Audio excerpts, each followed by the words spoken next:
Yo, what's up guys, this is Redfield and today I'm going to be taking you through our track Waiting with myself, LP Giobbi and DJ Ray. The way that this track came about was I was given the opportunity to work with LP while she was in the UK and did a session with herself and the amazing producer and engineer Bynon. Check out his name in the Spotify credits for this track. Now the way that sessions go is you can either start a track from scratch or someone in the room might have a pre-existing demo that they've been working on, and I had a couple of rough ideas. And this track, Squaddy, demo name, worst name ever, was the one that everyone was feeling, and so we started with this to kind of speed the process up a little bit. Now I'm going to be using this session for a little bit just to show you the bass sounds used and the string sample in its basic form, because we then exported all of these sessions into Bynon's laptop to do the work there and then exported back into mine for once the session was over. So firstly we're just going to listen to the track as a whole so you can see the basic form, and then we're going to dive into all the bits and pieces. Let's go.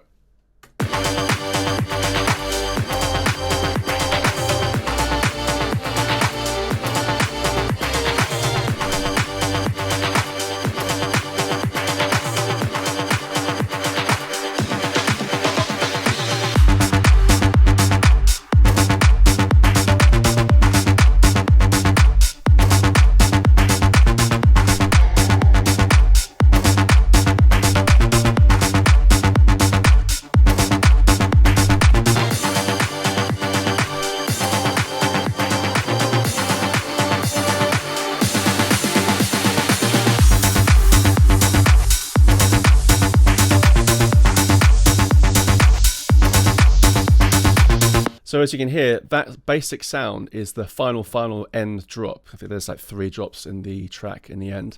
The strings aren't really utilised in its full potential that we have in the final version. There's no vocals, obviously. So let's dive into the bass sound. So firstly, we're going to bring up the first sound. That's what you usually do firstly. And I actually made these sounds from scratch, which is rare for me these days because I'm just lazy. So I just use a lot of presets. But this is the first one.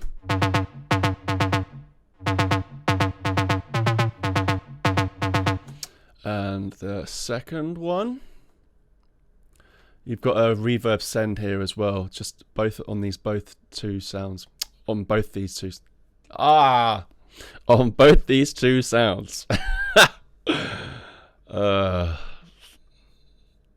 So the second one, and a party. So that's that one. And then the bass. Now this isn't the final bass we use. I think we deleted this and made a more chunky mid bass because I think this one's gonna, yeah, this is just sub. And we didn't use this in the final version. We made a new bass for that first drop because we'll play through that in a bit, but you'll hear the difference of this. Now you need good speakers to be able to hear that. Then let's jump over to the strings. So I'm going to turn off all the processing and let you hear it in its entirety in the beginning. So this is it. This is it.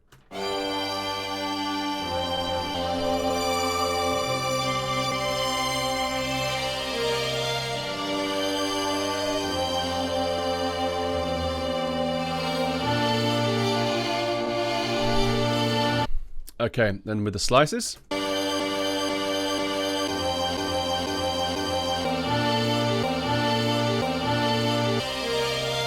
And with the processing on, remember how that second section of that bar sounds, because it's so different now, and that kind of drags, and what we did was sliced it up way more, made it more glitchy. And I wanted this to kind of sound like an old record, so I've thinned out the width, even though I then for some reason made it wider again later. Go figure. I don't understand why I did that. Why not just leave the width? I don't know. Anyway, so it sounds like this. You've got Decapitated doing a lot of the heavy lifting for this distortion, which is basically just with Punisher on, so without it. And that's bypassed. So yeah, that's that sound. And that's basically it from this session. We're going to dive into the main one now. You've got some of the drum loops that quite stand out on this track, this classic sound. And then you've got the tabla, with a reverb throw. There's no processing on because we did all the processing in the next version. Now the next version also isn't the final version. I did a session with Joseph Ashworth, and when we tidied up the mix even more, which was basically just some EQing and some slight saturation. So what you hear in the main session coming up is basically how it is. Okay, so now we've got everything together. We're going to go through the drums first. We'll start from top to bottom. So you got your main kick, dead center. This is basically just some slight EQ, some compression and saturation, and EQ. Put this up. All the plugins load on the other screen, which is annoying. So there's some EQ on the kick. Then you've got your more rocky kick. Adds a lot of width. Your tops.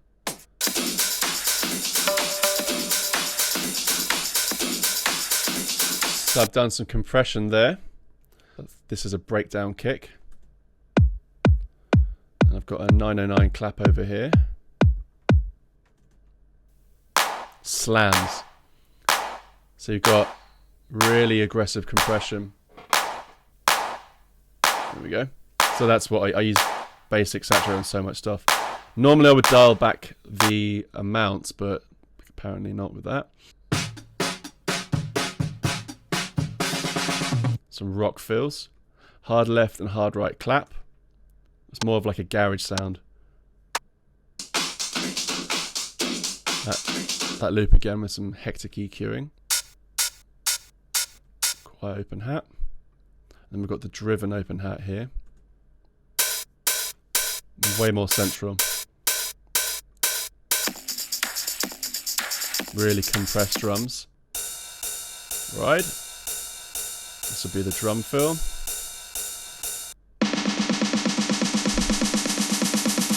Notice that the fill now, the drum roll, is a lot more live sounding than in the demo that I showed you before. That was just like kind of a generic sound. It's a lot more of a rocky dance track than normal, I think, which is pretty cool. And then you've got that tabla sound I showed you. But we controlled the end of it so that the bleed from the reverb didn't hang on too long. So then we've got into the bass. Oh, sorry, I'll show you the groups because there's hectic stuff going on in the group. Actually, not too much this one. So let's turn it off.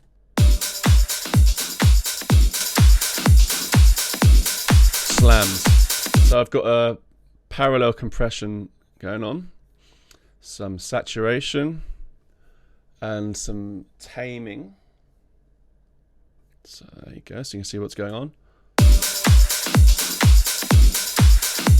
Now if you look at the dry wets on all of these, nothing is on 100% except for the controlled, the tonal control. So you've got the dry wet here, you've got the dry wet here, because it's just way too much otherwise. If you listen to this fully, it's just...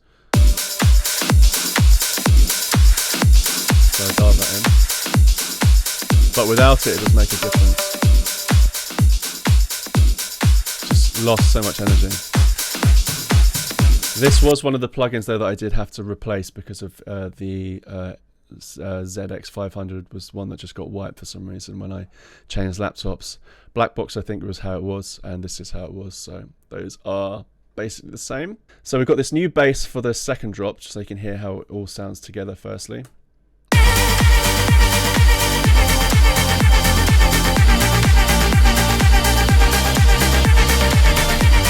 That's the second drop, the big one.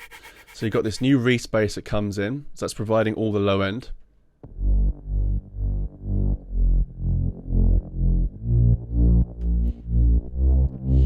We didn't want the staccato bass that exists in the beginning and the final drop, because if we wanted this big flowing moving sound to accompany these huge strings that we've now got going on, and the amazing vocal. We'll dive into the vocal later as well. And then you've got the original bass sound, which is here, but it's now pitched to follow the melody. And we've removed all the low end here. There's some compression going on. I'll quickly show you that.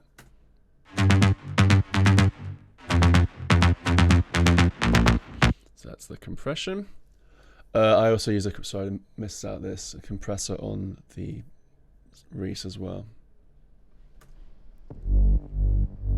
quite heavy compression.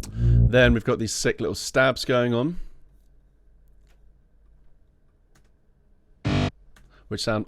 My favorite bit in this is sorry. My favorite part for this use is in the first drop here. There, it's a little fart that comes out of nowhere. It's brilliant. And then the final sound is the original sound that we've put the bass back in because the Reese dies out here. So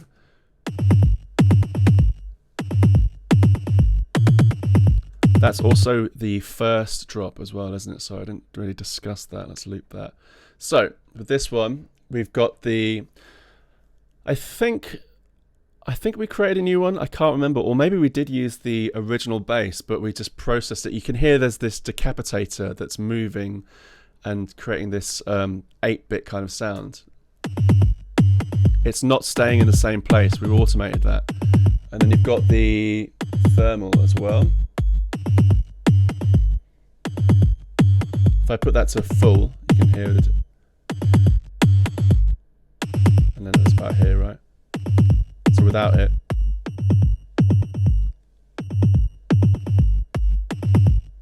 so gritty.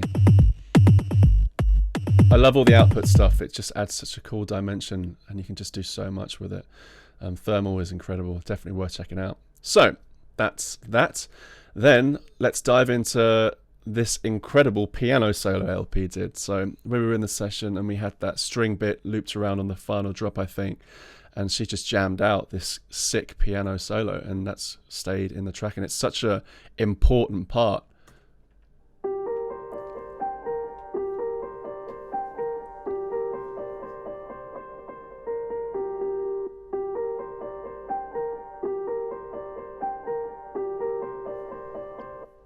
Sick.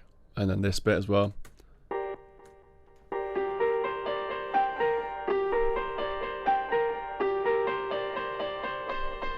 And she smashes this out live as well. It's next level.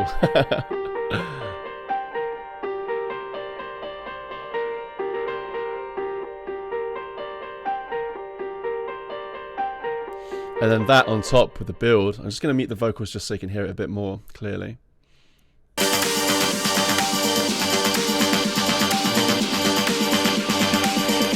Just adding to it.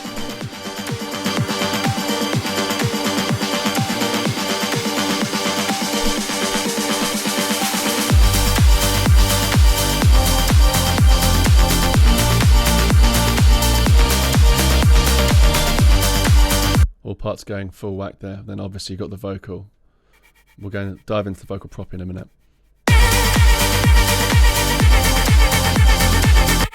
Hectic.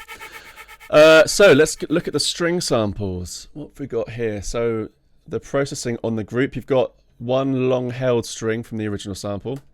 It's got that initial hit, and then it's held. And then underneath that you've got the original slice.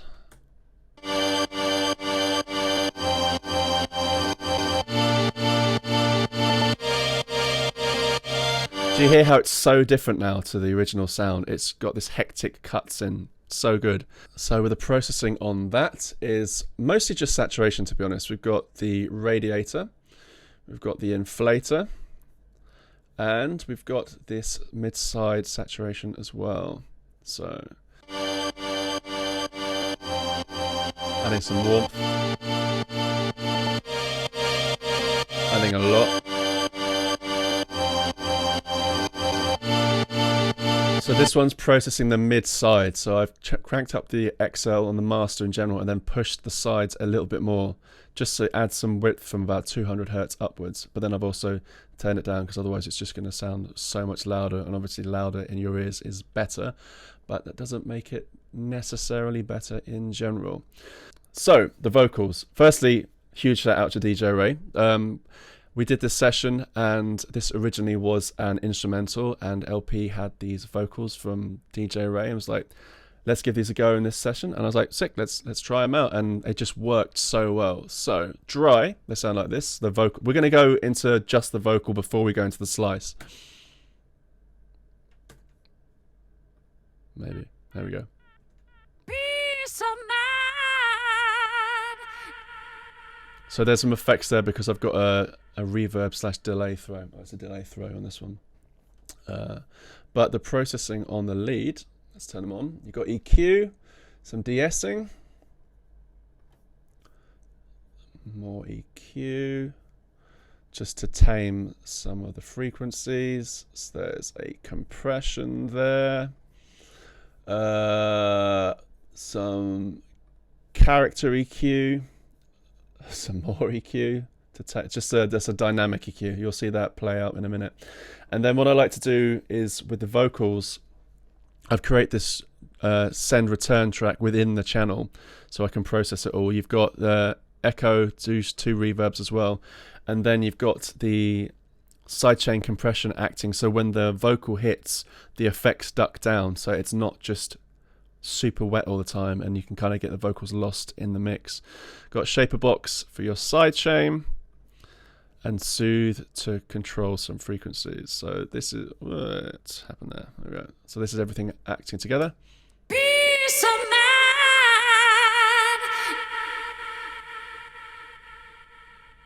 See, I've been waiting. I've been waiting. And before. See, I've been waiting.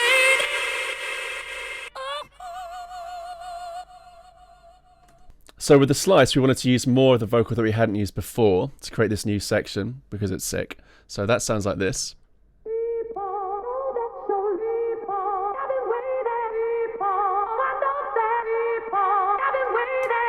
And then we wanted to create a build-up with the word waiting. And I stole an idea that I'd used in a pre-existing track of mine called Pictures, which is also on Higher Ground, so it's fine. And this is this tremolo effect on the vocal that we use then to carry on through the drop to add this drive. Let's skip over here. You can see it going off there. But we then took it one step further in the session and we're like, what if we make a new melody out of it to kind of accompany this huge string sound, this new re-space? And so we started pitching around this new melody. It sounds like this.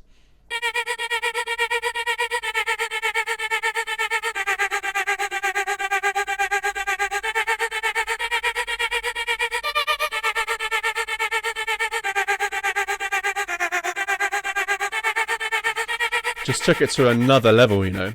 And we did that just by shifting the pitch on the vocal. So you can see it's -1, 0, -3. It was just easier to do it that way than rather put it into a sampler, because you just click it and we knew where we wanted it to go. So a lot of vocal singing in the session as well, of like, ah, like that, just like that. And that's basically it. There's processing going on the master, but we didn't, like I said, we didn't use this as the final version. I exported all of this for the session with Joseph. This stuff here is basically just so it comes up to the loudness for it to be played out live so you can test it. So this is with it on, without.